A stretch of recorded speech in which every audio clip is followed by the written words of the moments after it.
Welcome to another episode of Delay the Decay. Today, my guest is Jeff Giesea. Jeff is a dad, entrepreneur, writer, and founder of the Boyd Institute, a policy lab focused on America's future and institutional renewal. He has built and sold companies, invested in startups, coached entrepreneurs, and written for the Harvard Business Review, Entrepreneur, American Affairs, and NATO journals. Today, though, I want to talk with Jeff less about politics and policy and more about life, faith, belonging, and what it means to become whole. Jeff recently walked the Camino de Santiago, 500 miles across northern Spain, and he wrote a powerful series of essays about the experience. He's also written vulnerably about Steve, an older man he considers family and a grandfather-like presence to his son, as Steve navigates Parkinson's and the transition into senior living. Today, we'll explore what the Camino taught Jeff about walking with Jesus, reconnecting with nature, resisting false comfort, and discovering what he calls ambient belonging. Jeff, welcome to Delay the Decay. Thanks, Dan. It's a pleasure to be here. I love your podcast. Thank you.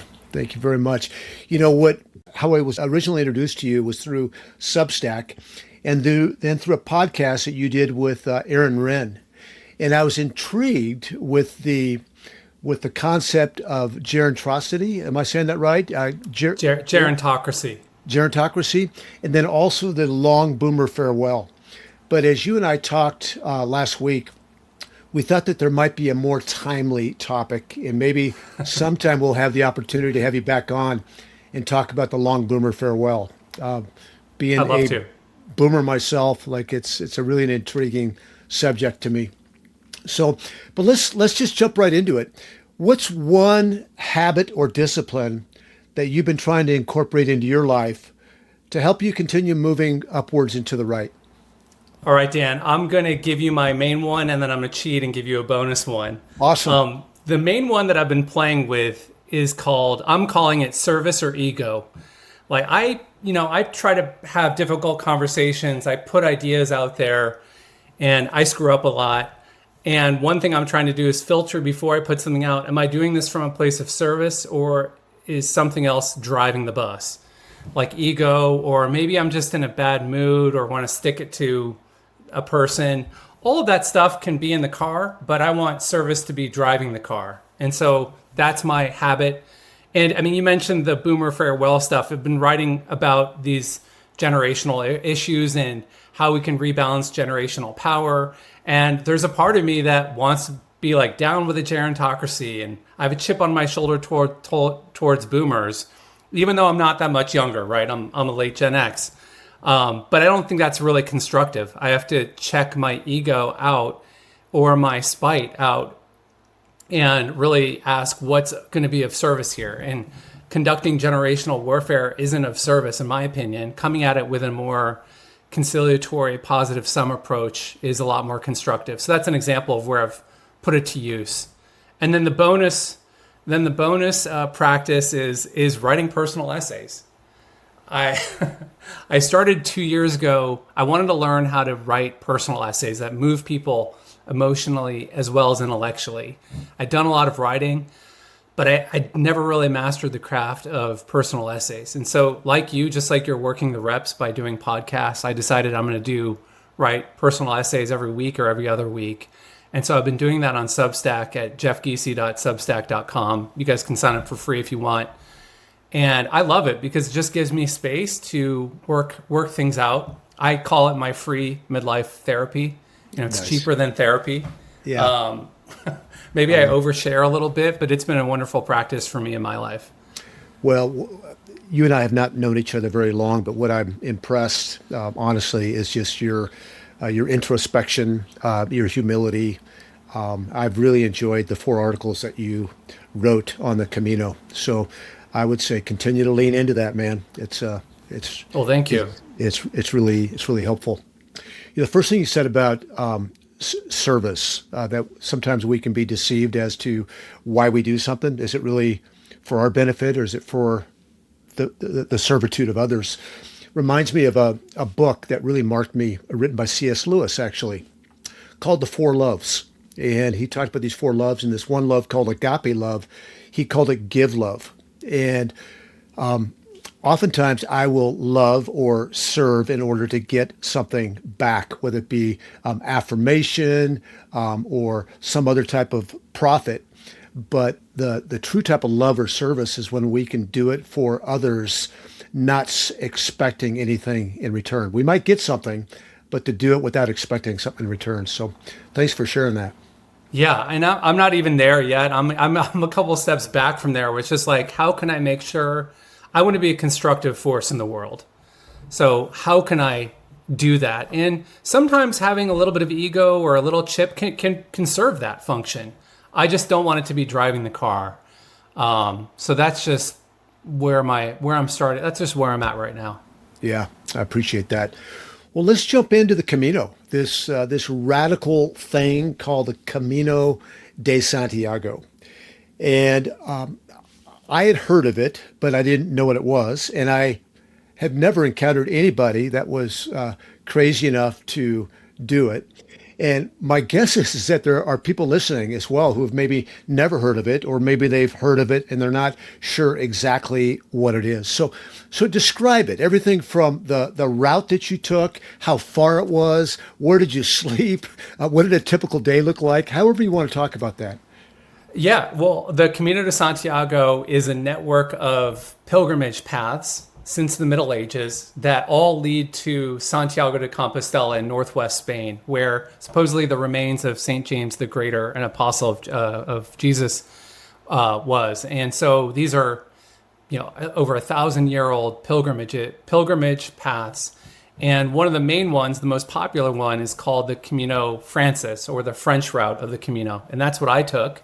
And that starts in Saint-Jean-Pied-de-Port, France, just on the French side of the Pyrenees Mountains, and then spans 500 miles across Pamplona, Logroño, Burgos, Leon, into Santiago de Compostela. So that's the path that I did. Some of your listeners may feel called to doing a pilgrimage or Camino. If you are, I hope this helps you, and feel free to hit me up. Others of your listeners may have seen the movie The Way. It was made in 2010, and it starred Martin Sheen. I thought it was a really powerful movie, and he walked in the movie the Camino de Santiago French route. So if any of you are familiar with that or want to get familiar with it, it's a great movie unto itself. It's quite moving. Okay, great. That's great. Well, what did a typical day look like? It took you 5 weeks, is that right? It took me just over a month. Yeah. So the French route, it takes about, I thought, I kind of came into it like, oh, I'm going to crush it and do it like in a month. And when I got there, I was like, wow, I should have done more research, Jeff, because I literally decided to go, and then 2 weeks later realized I had the opportunity to go, and then 2 weeks later showed up in Saint-Jean-Pied-de-Port. So I was not particularly prepared. And so what I learned, so I showed up there, you go to the Pilgrim's office, you register, you get a card where you get stamps, collect stamps along the way. And when you get to Santiago, you cash in those stamps for a certificate that demonstrates that you did it. You also pick up a scallop shell, which is like the symbol of the Camino, and you tie it onto your backpack typically, and it dangles on the backpack. And that's one of the signs that you're a fellow pilgrim. And then you start walking. And there are these trails with these arrows and shells. And so you're just following these arrows and shells all the way to Santiago. And the very first day after Saint Jean, you're going over the Pyrenees. So that's known as probably the hardest day of it. And you can go over the mountain. They call it the Napoleon route, or you can go around the mountain. And when I showed up, they had a freak May blizzard, and people had died. Somebody died going over the mountain. And so they were trying to discourage us from going that way. But this guy, I stayed in an albergue. That's like a Spanish word for hostel. That one was really nice. And the Spanish guy from Andalusia and I, the next morning, we looked at each other and like, let's do it. So we, of course, went the hard way over the Napoleon route over the mountain. It was fine. I mean, it was definitely a difficult hike. There was snow on the top. There was mud on the top, and then you come down, you descend into, I think you call it Roncesvalles, the town That's on the Spanish side of the Pyrenees, and then you're off and running. And every day you basically walk, and people structure it in different ways, between 10 and 15 miles a day, let's call it. And you go from one town to the next town, or, different stages. And over time, there are different popular routes that people take. Most people stay in albergues, these hostels where you have communal sleeping. And then often you have communal meals, like pilgrim meals. And then you can also stay at hotels or pensiones. I was surprised that it tended to be an older crowd. So some of you listening may think, I'm too old to do something like that. Think again, because there were older people walking it. In some cases, there are luggage services where if they couldn't carry a backpack on their back, they could have that taken, or they would make accommodations somehow. But the typical Camino was like me, wearing their own backpack, walking it out. I love the communal meals, the pilgrim meals, the communal sleeping in hostels. Like, I didn't really like that much.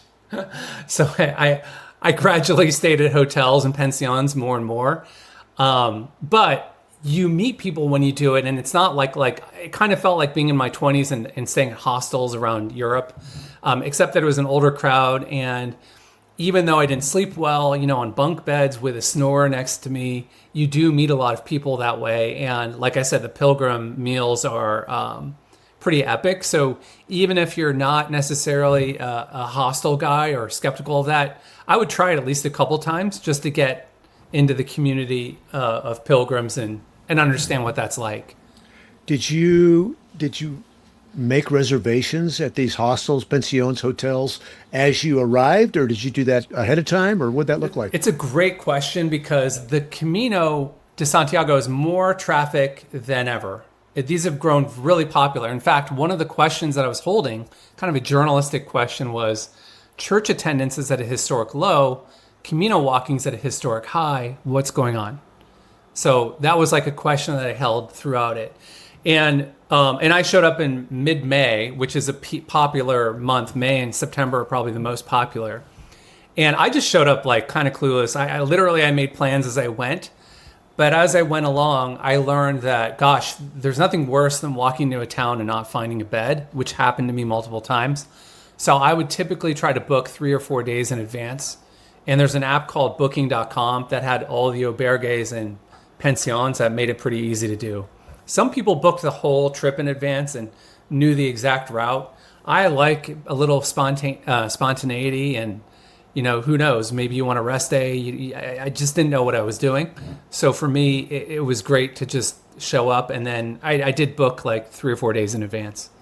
And is there water along the way, or do you carry your own water? What's that look like? Yeah, there's ample water and food along the way. Okay. So I carried like an Nalgene bottle and would fill it up. Some people just had water bottles, so that wasn't really a problem. Food you can also find along the way. However, it is rural, and it's, Spain is a little less developed than here, so you don't find 7-Elevens on every corner. They close stores, in the early afternoons. So it wasn't as easy to always find food as I wanted to be, but that was probably good for my health on some level. And the pilgrim dinners were spectacular. Like just eating with these other pilgrims in a 3-course meal after walking the whole day. I love that communal eating experience. It was fantastic. Sounds wonderful. We're gonna poke into a lot of the community aspects in a bit. Lose weight or gain weight over that period of time? Working your tail off, and also eating like a king. Yeah, I think I net lost 6 pounds. Boom. Probably, but I was working hard not to. I was eating lots of calories, and there's nothing better than like a European cafe at night. You're sitting outside of the cafe, somebody's smoking over there. It's very faint. You're with these other pilgrims, and then they bring out these plates, and you're not really rushed. That's a cool summer feeling for me. So I enjoyed making up the calories that I was losing. Okay. Well, you say it was busier than ever. There's more people on the trail than maybe ever before. You went during a busy time.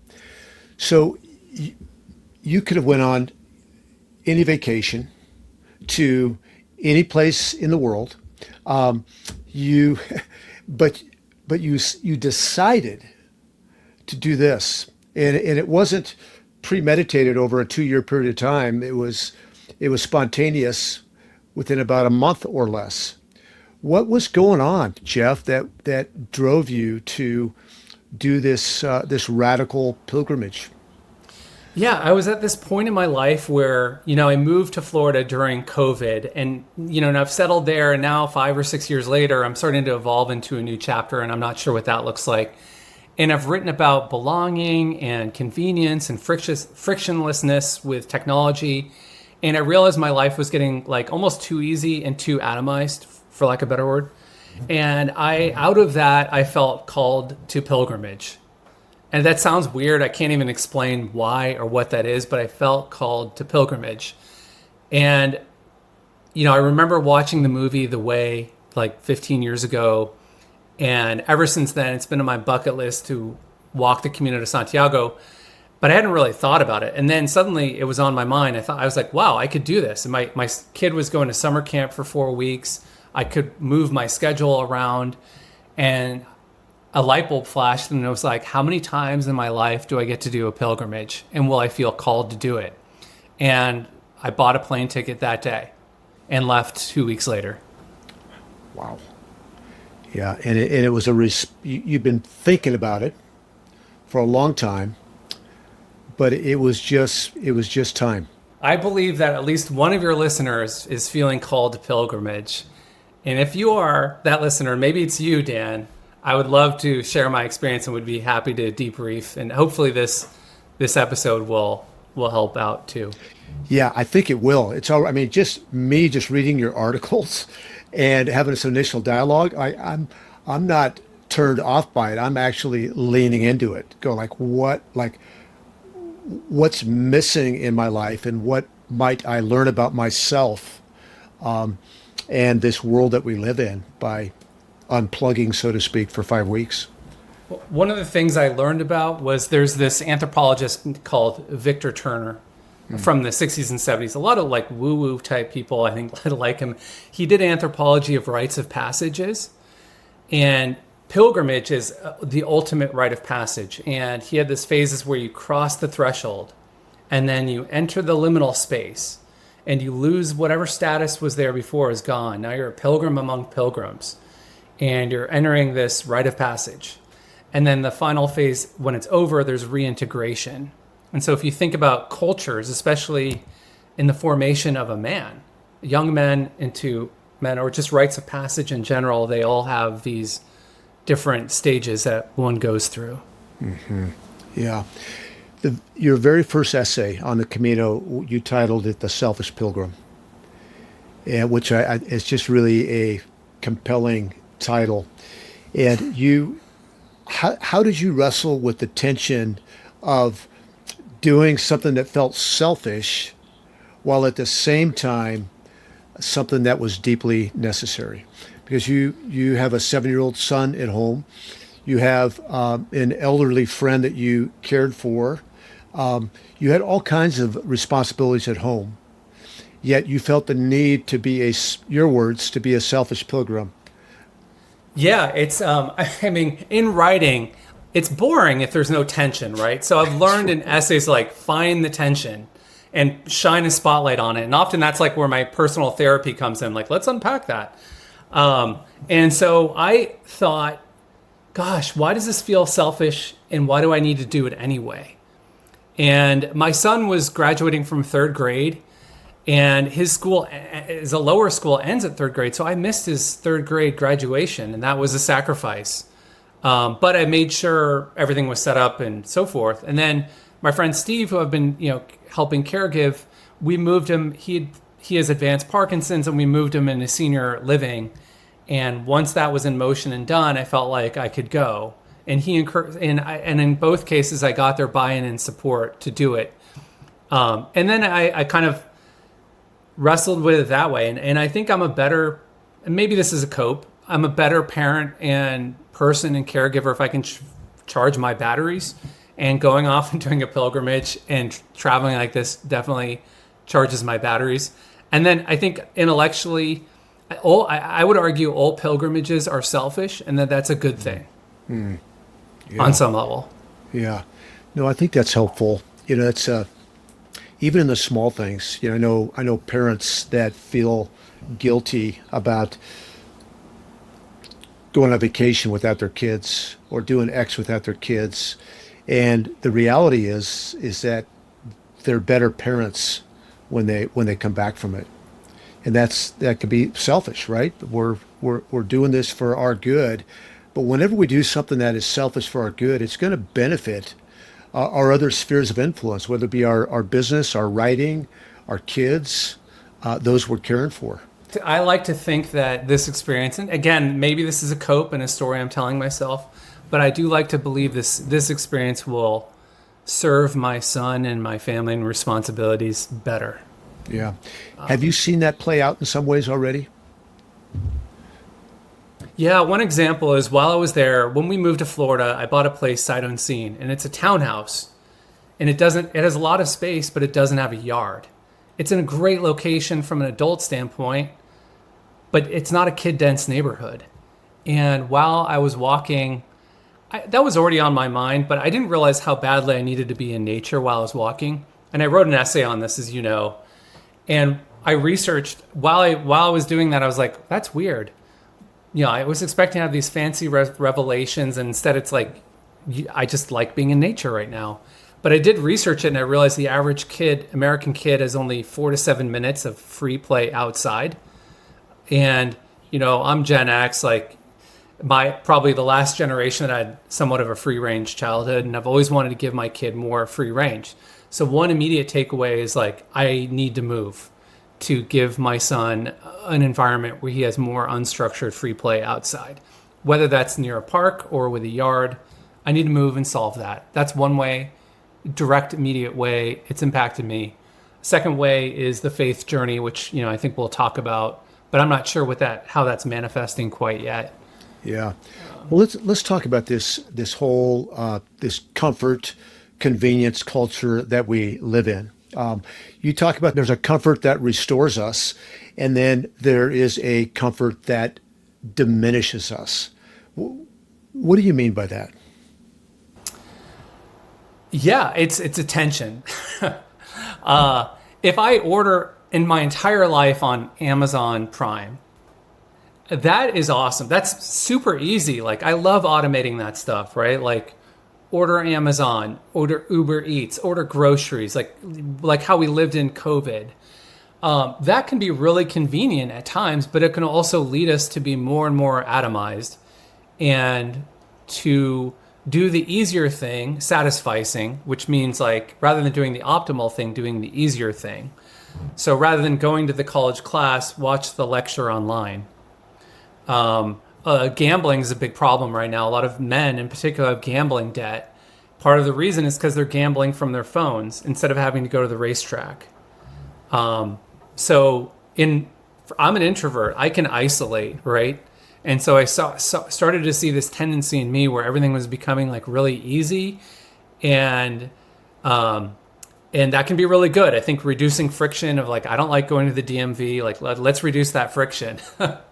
But there's also good friction, like going to the market, going to coffee shop, interacting with people, walking around your neighborhood, seeing those regular faces where you're integrated in nature and with your neighbors and office mates and family members and can interact with them.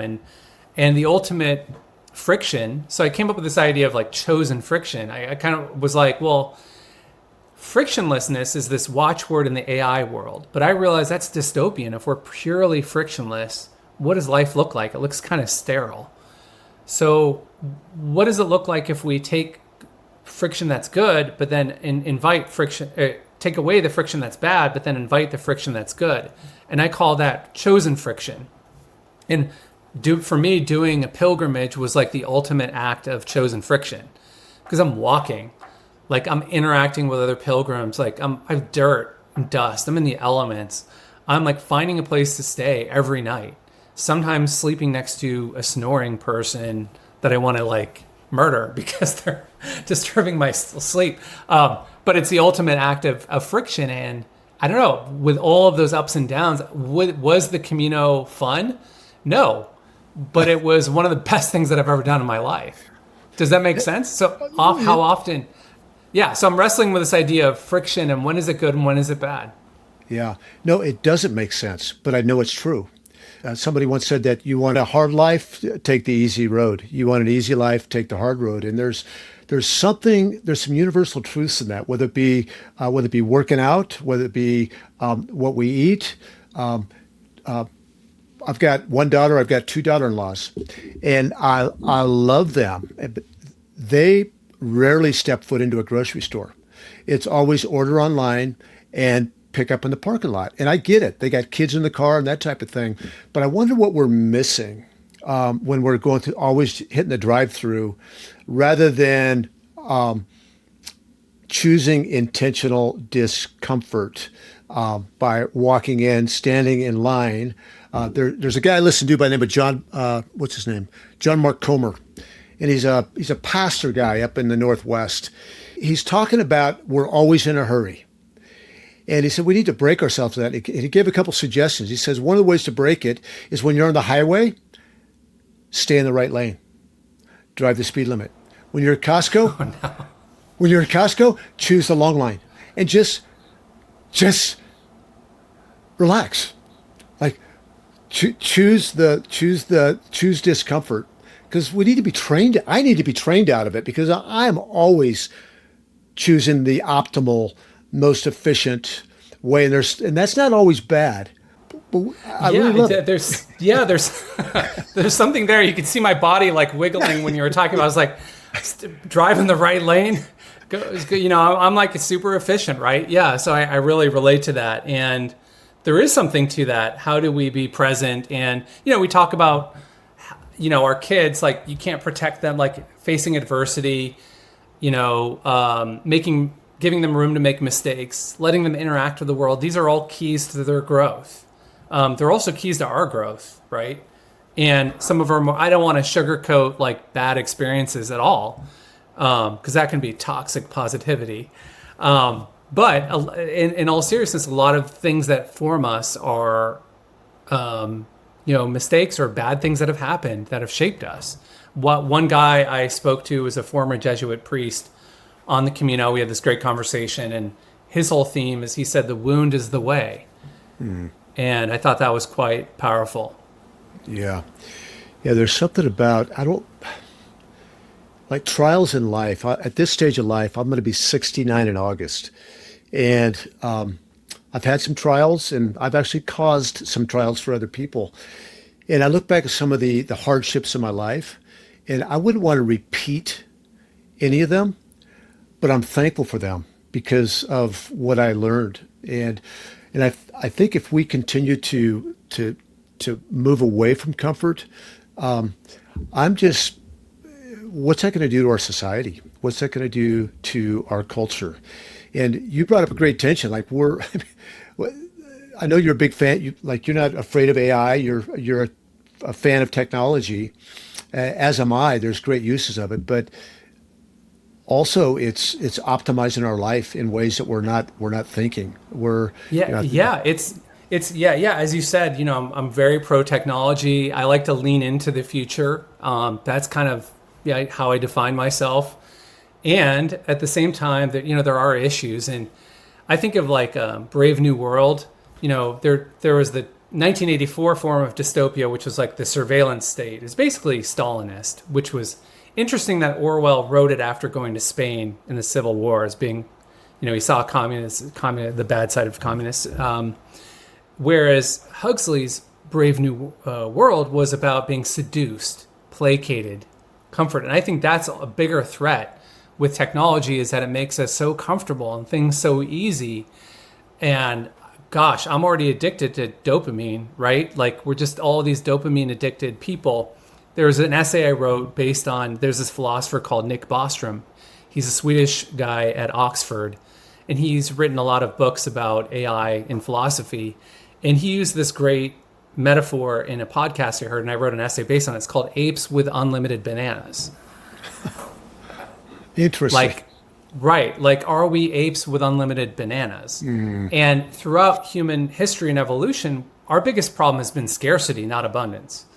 It was getting enough calories. It was finding enough water. It was getting more news and information. I mean, even my grandmother would send me like news clips, and like that was a form of her love. Like, oh, did you see this clip? Whereas now the big challenge for a lot of people is abundance. I mean, these are the lucky.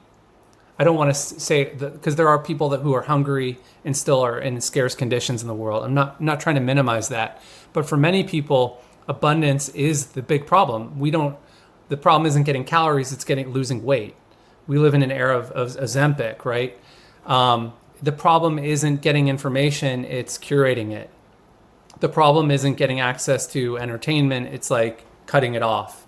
So, in many ways, the main challenge is having these Paleolithic brains trained for scarcity that are now dealing with abundance and navigating that. And in that sense, we're like apes with unlimited bananas. But if you eat the bananas, you're programmed to eat the bananas, but then you're just going to get fat and lose any sense of meaning. So that's kind of where we are right now, or where I feel like I am on some level. Yeah, that's really helpful. I don't know if you know this or not, but I created a concept, co-created a concept called the 40-day fight, and it's really a 40. I don't like the word challenge, but it's a 40-day challenge, if you will. It happens 5 times a year, and people think through 5 domains: spiritual, relational, physical, mental, and financial, and determine like what type of habits or disciplines are missing in their life in those 5 life domains that would give them greater joy, would help them be a better person in all these relationships. And it's really what it's all about, is choosing hardship for 40 days. And the 40 days actually comes from the Bible, because it's 40 days is a biblical number where Jesus was tested and strengthened in the desert for 40 days without food or water. The Israelites wandered for 40 years. And Jesus chose it. The Israelites didn't. But I want to be one who leans into discomfort, not just for the sake of discomfort. I like my air conditioning on in the house right now. It's 97 degrees outside. I like it that the sprinklers are going on automatically. I like it that I get to turn on the U.S. I have World Cup game tonight automatically, right? I love it. But it's so easy to just fall asleep at the altar of optimization and comfort and convenience. So how do we both enjoy it, yet not let it destroy us? Oh, well, first of all, I love the 40-day fight concept. That's pretty cool. And secondly, it takes about 40 days to do the Camino, so the French route. So okay. Just thought I'd invite that parallel. And then the other thing that came up for me is I had a call with my coach this morning, and one of the things I'm working on right now is, where's the motivation? Like, okay, I just turned 50 last year. Like, I want to be this higher. Like, how do I dig and find the motivation to keep up the fight? And yeah, there was a lot of good stuff that came out of it. Like, one example is I had a hidden belief he kind of poked at, which was, oh, life is easier if I'm just degenerate and like let it go, right? No, it's not. Like, let's use weight as a metaphor. It seems really hard to lose weight, and it is, and it's hard work also to maintain a good diet. But imagine carrying around 50 extra pounds in my body every day. That's a lot more work. And so I had to reframe, like, an easier life for me. Like, I'm working on reframing the story that an easier life is actually staying fit and eating healthy and being lighter on my feet. And that's just a metaphor for these other things. That's good. Yeah, we can pick our heart. It's hard to eat right. It's hard to move and exercise. It's hard sometimes to treat people well, but pick your heart, because if we choose to put anything and everything in our mouth, to not move our bodies, not get good sleep, there's going to be consequences of that living. what you just talked about is the motivation is knowing our why. Like what's our why? And I've got a poster over here on my wall, and it's got a psalm at the top of it. It says, "Teach me to number my days, that I might gain a heart of wisdom." And I bought this poster from a company called 4K Weeks, 4,000 weeks, because the average lifespan for a human being is a little more than 4K weeks. And on this website, you put in your birth date, August 7th, 1957, and it produces a graphic of the dots on the number of expected weeks that you're going to live. And then it's got blacked out the weeks that you've already lived. And for me, and what I'm supposed to do is every Sunday, I'm supposed to go like darken another dot, another week has gone by. I actually said on a podcast a few weeks ago that I do that every Sunday. And my wife called me out on it. She said, "Why did you say you do that on every Sunday? You haven't blocked out a week in 6 months." So I'll just let Nancy know that I made it right on the podcast with Jeff today. But it's a graphic for me. My why imperfectly is that I know, and I've got skulls in my office. I got 2 skulls. I've got a poster that says Memento Mori. And I want to choose the hard way because I want to be available, the best version of myself for the people in my life. That's my why. So that's my motivation. Everybody's got a different motivation. But it's interesting that you define it as the hard way. That's what I was saying with my coach. Like, this feels really hard. Like, how do I find the motivation to do it? And then he poked at this hidden belief that that's actually harder than like walking around with 50 extra pounds per day, or, dealing with the consequences of not doing the work, so to speak. Yeah. Let's talk about walking with Jesus.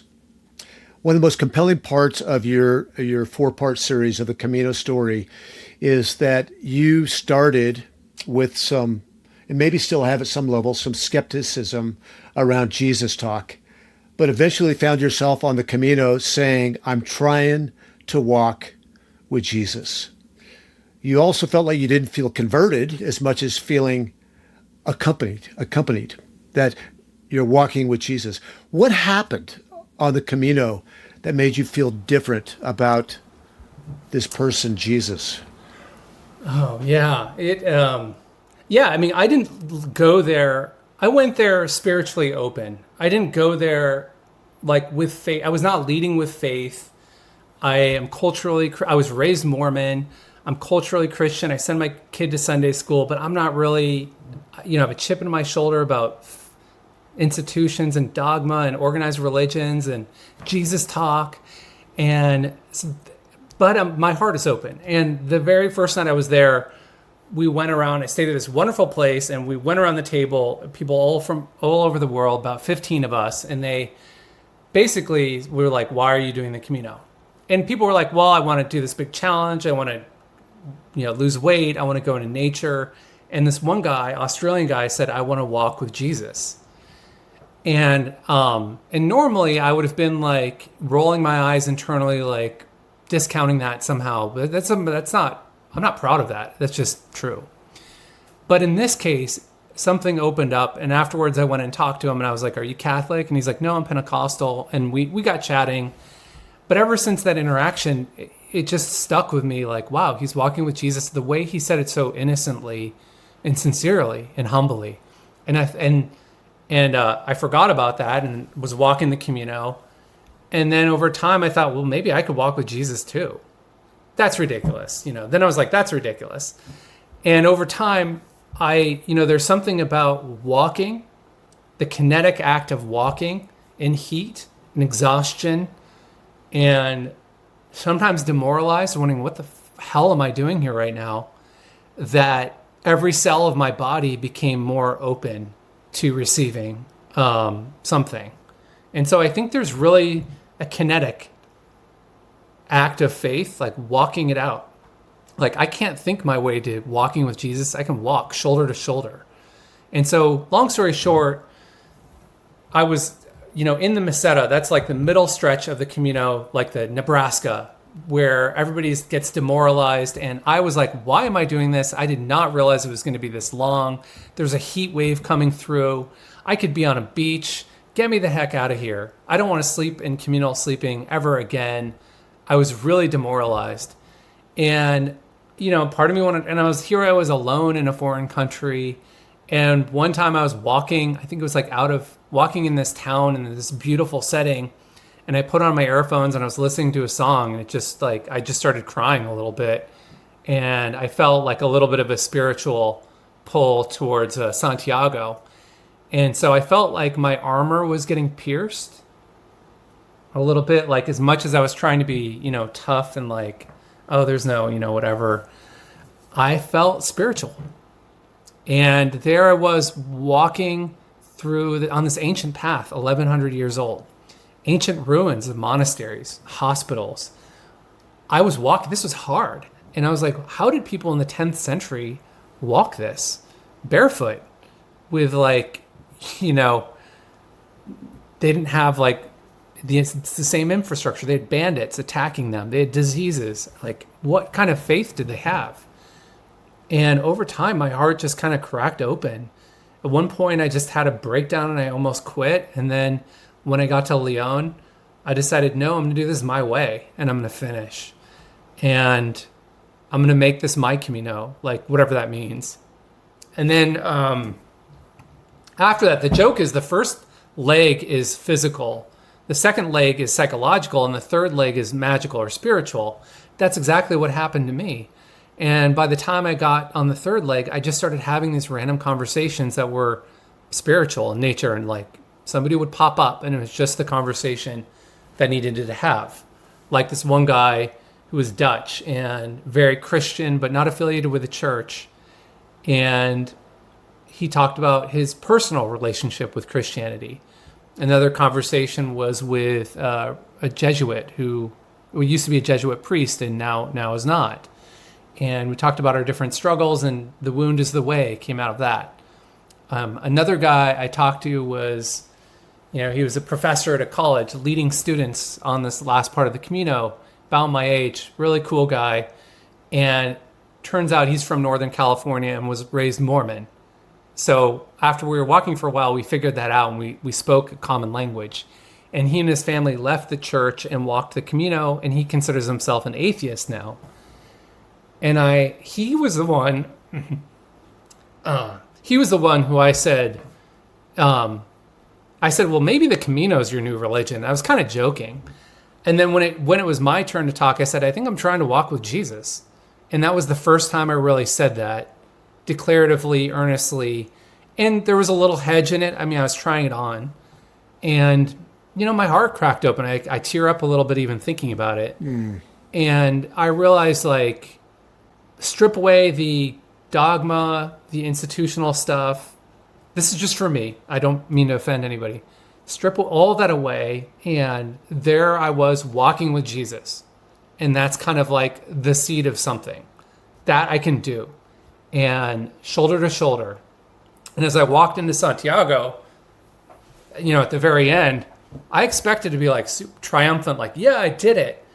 And the night before, I got in an argument with somebody, and he said something I found offensive, and I overreacted, and we apologized the next morning, but it just made me feel really humble and fallible, frankly.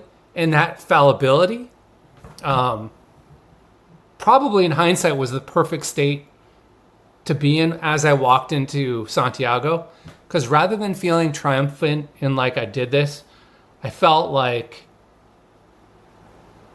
more a calmer peace, anticlimax.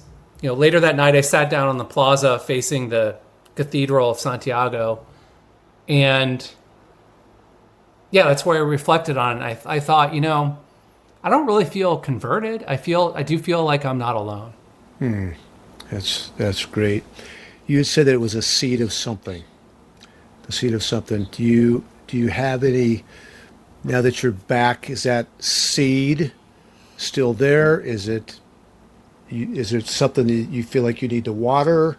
And if so, with what and how? Yeah, I haven't figured that out yet. Mm-hmm. So I don't know. I'm at my cabin right now. I walked in the woods today, so I'm trying to walk, and I ran and walk in the woods, and I kind of had that walk with Jesus mindset for part of it. The other day I went to a 4th of July party at a neighbor's, and it was pouring rain.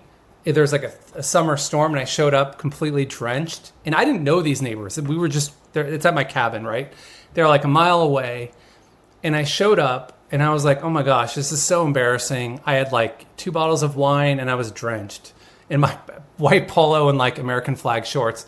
I show up like, hey, here's the wine. But all the men there were drenched themselves, and they were holding up tents because it was windy and rainy. So I spent the first half hour at their party holding up a tent. And I didn't really know them that well. And I was like, well, oh my gosh, this is not the fun, fabulous 4th of July party I was expecting. Like, here I am drenched, holding up a tent. And the other guy holding up a tent was the host, it turns out. And we started talking, and I talked about the Camino. And he said, oh, you didn't know I'm a pastor, did you? And I said, oh, really? And he said, yeah, I'm a pastor at 3 different churches. So we ended up having this conversation there while we're holding a tent. And at the end, he said, thanks for sharing a tent with me. And I thought, that's kind of cool. And so that was, so I guess that to answer your question is I'm open, and I'll follow that thread where it leads me. I am skeptical of joining a church. That is, but I'll try. I'll keep my heart open and go from there. Yeah, I love it. That I spent 18 years as a pastor, also entrepreneur, and I've got so many friends that are not into institutional, religion or Christianity, whatever. But my encouragement to people I come in contact with is like the greatest mystery to unravel or to pursue is who Jesus is, and how to know him and how to walk with him. So I'm just excited for you on just that you're on this journey, whatever that looks like. Thank you. I really appreciate that. And walking with Jesus, it's the start. It's where I'm at, and I love it. I mean, there's something just that really speaks to me about that. And, I write about fellowship and belonging, and, at some point I'll have to probably check out a church if I want to figure that out. Well, let's transition. Thanks for that. That's super, super encouraging. You talk about ambient belonging. You actually coined the phrase. You call it ambient belonging to describe environments that have lower friction between people. And on the Camino, belonging seemed to be in the air. You had shared paths, you had shared meals. God forbid you had a shared room with the snoring guy. You had shared blisters, shared direction. What made belonging feel easier there? And what does that expose about the way that many of us live here? I mean, we talked about convenience, but I think belonging is a little bit different than that. Yeah, so just to back up, I wrote an essay called Nobody Belongs Anymore a couple months ago. Okay. And I've also written a lot about the male loneliness crisis. I wrote an essay in the past about fellowship is better than friendship. Like, I love fellowship, especially for men who are lonely. And I also, in that essay, shared that, like, hey, I did an audit of my life. Like, I'm not feeling as much belonging as I would like. And then I argued that we should reframe the loneliness crisis as a belonging crisis. And belonging is interesting to me because it's more structural. To belong, you have to be known, valued, and connected, for example. There's like a structure there. And as I looked at it, it was like less of like, wow, a personal failure, and more of a structure of modern living and the environments that we put ourselves in. So I've been trying to unpack belonging as if it were a little bit of a puzzle. And when I was on the Camino, I think part of what drew me to pilgrimage is that I wanted to be a pilgrim among pilgrims. And I knew that there was like this pilgrim ethos where, status and identities are kind of checked at the door and you're there. And there's a sense of ambient belonging. And it's not the thick belonging of social ties or big families or people you've known in your life. In fact, you can feel belonging without even knowing their name completely. It's that feeling you get when maybe you're not known, valued, and connected quite yet, but you feel like the barriers to getting there are way lower. And there's a permission to say hi, to talk. So when I was walking the Camino, first of all, we have a shared objective, going to Santiago. Secondly, we have shared struggles, the hills, the blisters, the food, whatever it might be. There's bonding over complaining. There's shared daily rituals, right? Like finding the place to stay, like going to the cafe and eating. And then there's like shared markers, like tribal identity, the scallop shell, the weathered look on our faces. You could identify each other. So these are some of the ingredients that created a permission structure or lowered the barriers to just going up to people and saying hi. So I was there alone, and I would walk with a herd and then sometimes walk faster and go beyond the herd. And by the way, that's one trade-off that I learned about is sometimes with our speed and optimization, we lose the communal. I do, or at least. And that's one thing I'm thinking through. But I would feel lonely and then around the corner meet a whole new set of people. And oftentimes there would be a table, and by the end of it, I had no social boundaries. I would go up and say, hey, mind if I join you? And it was easier to join them. And then likewise, I like to walk alone and in my thoughts for a lot of the times, but sometimes it's nice to walk with somebody else and have a conversation. And, especially as a man, like shoulder to shoulder, walking with somebody, I had more powerful conversations on the trail with practical strangers than I do with, really good friends in my life. So that was really special and powerful to me. Ambient belonging. So ambient means that when we're in proximity with shared environment and shared interests. Yeah. So ambient belonging means like that an environment where there's lower social friction to getting to know other people. So as a church, it might be, as a pastor, maybe you're cultivating belonging. And as a newcomer, do I feel welcomed? Does it feel, what's the energy? That makes a huge difference. Even in hotels, it makes a huge difference, that first emotional energy. There might be a coffee shop where I get to know the barista and see other people. It's kind of feeling welcomed. Maybe it's a club that you were in where you weren't friends with everybody, but you had this shared tribal identity that emerged. And in those contexts and in those fellowship, this is part of why I'm so bullish on fellowship. In those fellowships, you have that ambient belonging where it's easier to say, oh, you're a member of that group? I'm a member of that group. Let's chat or let's grab coffee. Whereas, for a lot of us, I'm the worst at like texting friends and like orchestrating social plans. Yeah, me too. A lot of men are not good at that. Yeah. To grossly generalize, but we are good at showing up on Thursday nights. The first Thursday of every month, it's some fellowship, right? So what is the difference, just to double down on that, between fellowship and friendship? Is fellowship when we have things in common, things that we enjoy in common? Yeah, fellowship comes from a Greek word. I forget the koinonia. Coin. Starts with a K. Yes. Yeah.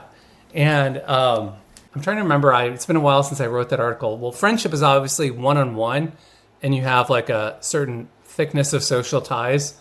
Fellowship is more of an umbrella of different people that has some structure behind it.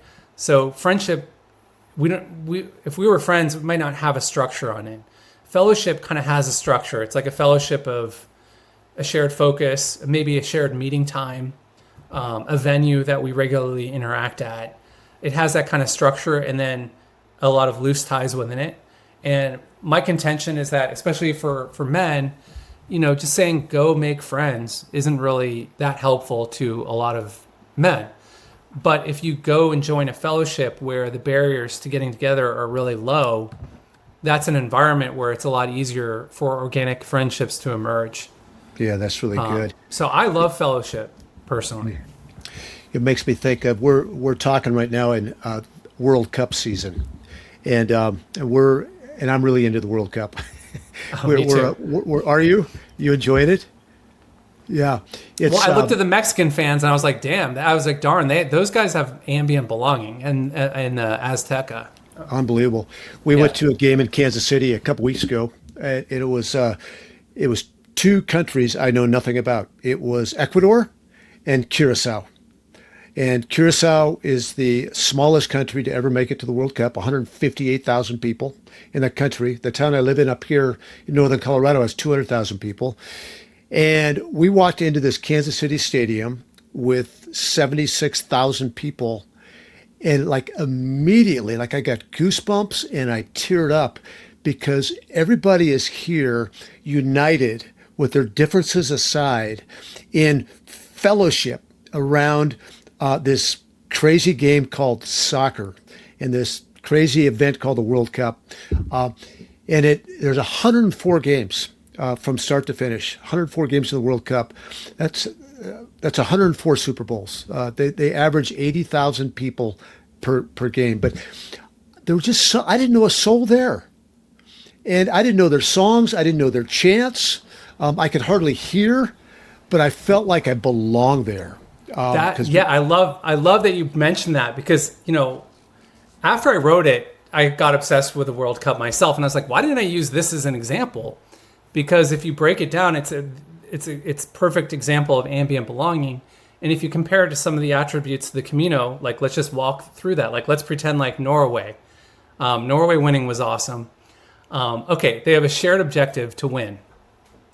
They have tribal markers of the Norwegian flag, and they're all Nordic looking. So they have certain tribal markers. They have certain tribal rituals, like the drum thing at the end that Hagelin played. They have shared complaints and adversity about, this card or that foul or that, team we're playing. So a lot of the elements from the Camino that I mentioned around ambient belonging are very much the same with fandoms, sports. If somebody has a little bit of a scallop shell patch on their backpack, like now I'll know, like, oh, they did the Camino, I can talk to them about that. Or if they're wearing Orvis, some like fly fishing thing, like maybe there's permission to watch that. Or if they're wearing a Norway jersey, there's a signaling there, a signaling mechanism that has I hadn't thought about it that way, but that's absolutely right. Yeah, it's interesting. Well, I got a few more things I want to poke into. What is it's just aging and this whole idea of the boomer farewell, and it ties into the Camino, but you wrote an article and you've spoken about the long boomer farewell. And again, we can leave that for another time. But you were walking the Camino during a very personal season as Steve, your family friend, was moving into senior living. Did that timing change the way you thought about aging, caregiving, dependence, dignity, and what it means to finish life well? Did the time on the trail, how did it change your thinking on gerontocracy, or the long boomer farewell, or maybe it didn't? Yeah, at one point along the way, there was a guy that I came across who was staying in the same place I was, and he had Parkinson's. And he was, he looked like he was in his 60s, early 60s probably. And I could tell he had Parkinson's. He had a nice smile, and we chatted. He's from Minneapolis. And I kind of teared up thinking about Steve. And I said, I'm rooting for you. I not out of the blue after we spoke. And I told Steve about him. And so there are moments like that when I became more sympathetic to the what we all carry. And, maybe things that were invisible to me in the past. Not that everything's visible now. I'm a little bit more conscious of some of the different struggles that people have. Caregiving, I didn't really realize how forming it is.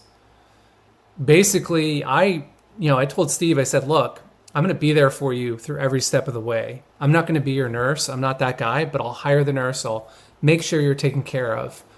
And I had to design that relationship to not martyr myself or compromise my ability to parent or whatever, but to just walk towards the responsibility, figure out the right boundaries.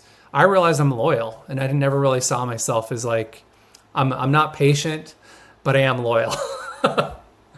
So that was something I learned about myself. You're Gen X, right?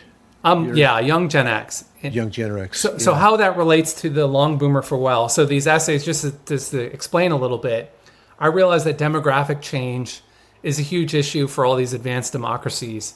And our demographics is skewing more older and older and older, and people are living longer. I love boomers. I think they're great. But there's going to be a mass. I realized a couple of things. One, over the next 20 years, we're going to lose boomers. They're already moving off the stage. And within the next 20 years, they're going to pass on. And that's a huge issue, civilizational issue. And I call it the boomer paradox. In many ways, boomers are holding us back because they have old ways of doing things. In many ways, they're holding us together because boomers also have a lot of that. They're the last culture that really had shared values, manners, watched 3 channels of TV and can, know who Johnny Carson is or whatever, can speak that shared language before everything got more fragmented and divorced and so forth. And so I just think that's a huge civilizational issue. And I think there's a danger that it becomes a little bit of danger to the future of our kids and grandchildren if we evolve into gerontocracy. And that means rule by old. Within 5 years, we'll have more Americans over age 65 than under age 18. And we're already seeing efforts to really pander to the elderly with property tax relief and so forth. I love serving elders. I want that. I'm a positive sum thinker. But at a certain point, if you start to look at our fiscal math, and America's debt level is higher than our GDP for the first time since World War II, and the main driver of that is entitlement spending, Medicare and Social Security, which it seems obvious we should be looking at new solutions to raise the age limits or whatever to make the math work. But I see us borrowing from the future in order to pay for the present. And I think that's really harmful to our kids and grandkids. And so the conversation I'm trying to invite with that series of essays is not bash the boomers or let's what's the word? Euthologize. Whatever the word is. It's not like that at all. Like I actually like boomers. I mean, Steve is a great example of I care about boomers. They deserve dignity. They didn't have as easy as people think. And it's an awesome generation that, and they're owed their due. They deserve dignity and paid in entitlements. So we should take that seriously. At the same time, how can we have a conversation where we balance generational power and make sure that, Dan, we're taking care of your 10 grandchildren as much as we're taking care of you, and we're investing in family formation and young families. And so when I see property tax relief and all of these efforts, at older people, I'm like, well, why aren't we doing that for younger families? Yeah. Or why aren't we, come on, let's figure this out. So that's the conversation that I'm having. Yeah, I love it. Yeah, I really do. I think it's an important conversation. I feel your generation is called the sandwich generation because many of you are caring for older parents, older friends, and there's children. And there's just a lot of responsibility in thinking through how to make all of this work. So it makes a lot of sense. I will tell you this, being a boomer, these senior discounts that you get at Perkins and at restaurants like that, we're not getting a good deal. They're giving us a lower price and less food. Like we're stupid. Like you get the pancake, eggs, and bacon for $2 less, but you get half an egg and a half a pancake and a half a slice of bacon. So. I think Gen X, I'm young Gen X, and we've always felt in the shadow of boomers. We're the Jan to the Marcia of boomers, the Jupiter to the sun or whatever. And then, half of our parents divorced. There was a little bit of a different experience growing up. I think we're a little more detached and cynical historically, to generalize, probably more tech and entrepreneurial oriented. But we're also old. As I'm writing this stuff, I'm very conscious that, hey, I'm not one of the youngs. either. Like, I'm going to be a senior citizen in 15 years, right? So I should be careful how I calibrate this. And where I'm going with that is I think Gen X is well positioned to be a generational broker because we understand the old. We're going to be the older next. We're in line. But we also, I think, feel young and understand some of the grievances that young people are feeling even more intensely right now, especially Gen Z. Mm-hmm.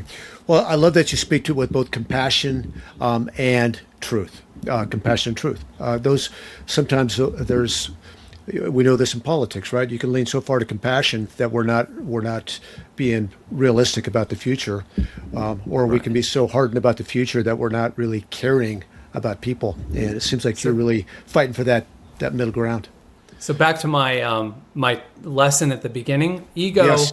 Ego is down with the gerontocracy. Let's stick it to the boomers. Service is no. Let's have a conversation. Well, I love boomers. Let's invite a conversation about generational power. Yeah. Well, that's what kind of, I mean, just being honest, I think we talked about that. That's one of the reasons I reached out to you is I kind of like, without having context or knowing heart, being judgmental. I'm a judgmental boomer. I felt that, not so much from you, but from the other guy. And I'm going like, wait a minute. I want to have a conversation about this type of thing. I want to understand more. It's completely understandable to be defensive when people are talking about your generation, especially with a chip on the shoulder and making all of these assumptions about how you bought your house in 1980 for 4 huckleberries and so forth. What's one thing that surprised me is that a lot of the support that we've seen is from boomers. And I have this belief that I have antagonists who are younger who think we should be waging generational warfare.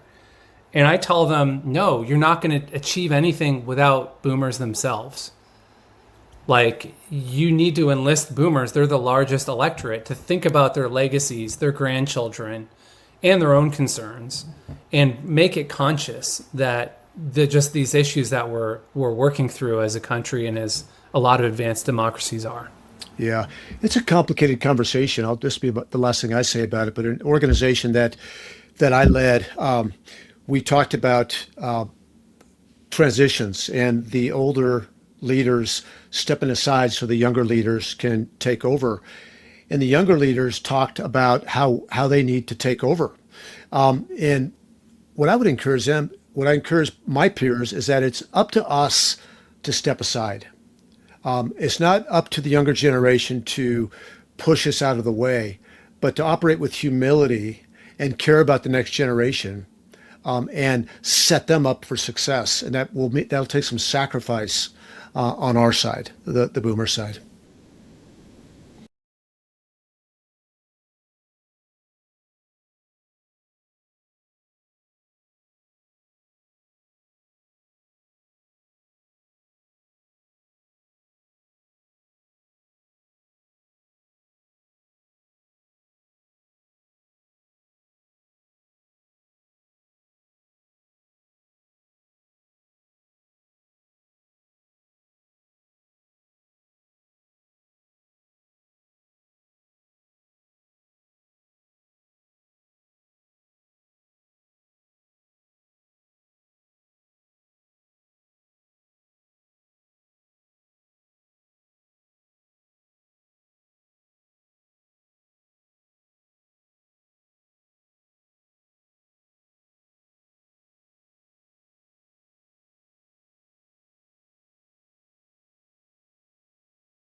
Very much so. Well, I'm now an official paid subscriber of your Substack, so I'm excited about that. I signed up for that the other day, and I'm looking forward to just learning more about the whole concept of gerontocracy and the whole boomer discussion. I think it's really compelling to me. I want to end with this question back to the Camino. There's a lot that you learned on the trail about choosing discomfort, walking with Jesus, ambient belonging, all of that. what is sticking so far, or what do you hope that a year from now you'll look back and go, that wasn't just a distant experience on the trail, but I've got these tangible rhythms in my life that are informing the way I live and bringing more joy to me and more joy to other people. What are some of the things that have stuck and you hope will stick?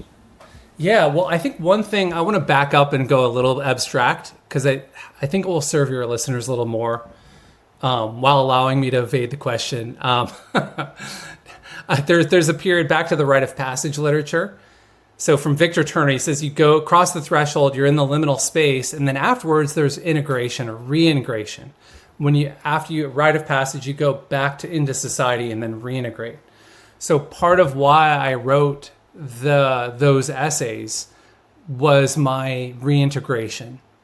And I think there's something valuable to learn for people who've gone through an experience, whatever it might be, to really give yourself time and space to reintegrate. For me, I process intellectually and through writing essays. For other people, it might look very different. Next Friday, I'm picking up my son from summer camp. He's been there for 4 weeks.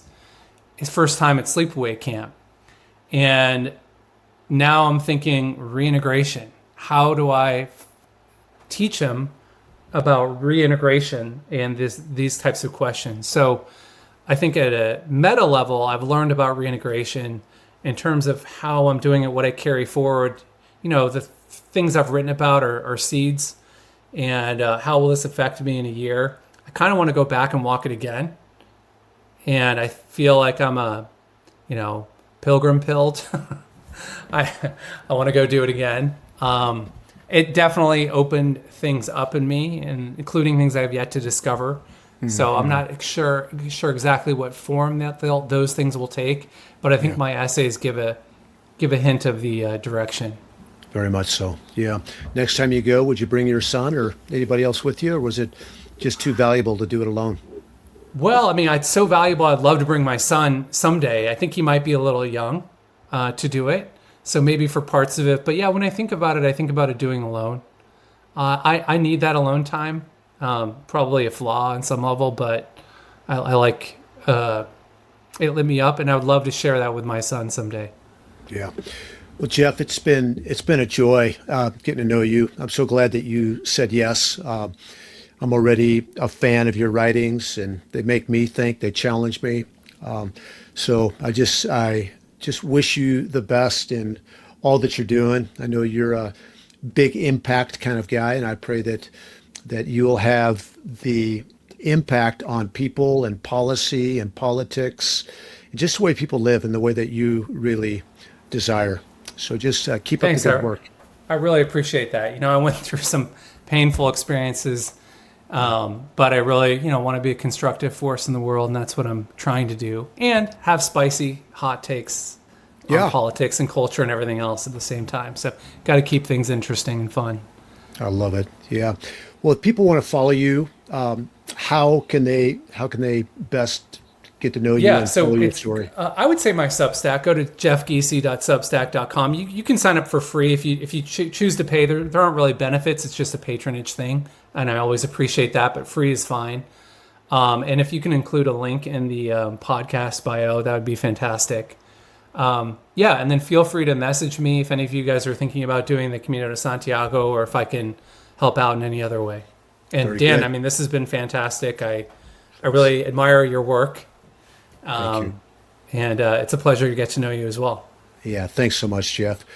Well, Delay the Decay audience, until next time, remember that living this life is moving in the right direction, not focusing on perfection. When we focus on perfection, we'll get stuck, we'll be paralyzed, and we'll never fully manifest what we have in us to better ourselves and better those around us. So continue living in a direction of health and love and life, and put perfection aside. Jeff, thanks again, and we'll talk to you on the other side. Embrace the friction. Embrace the friction. Thank you.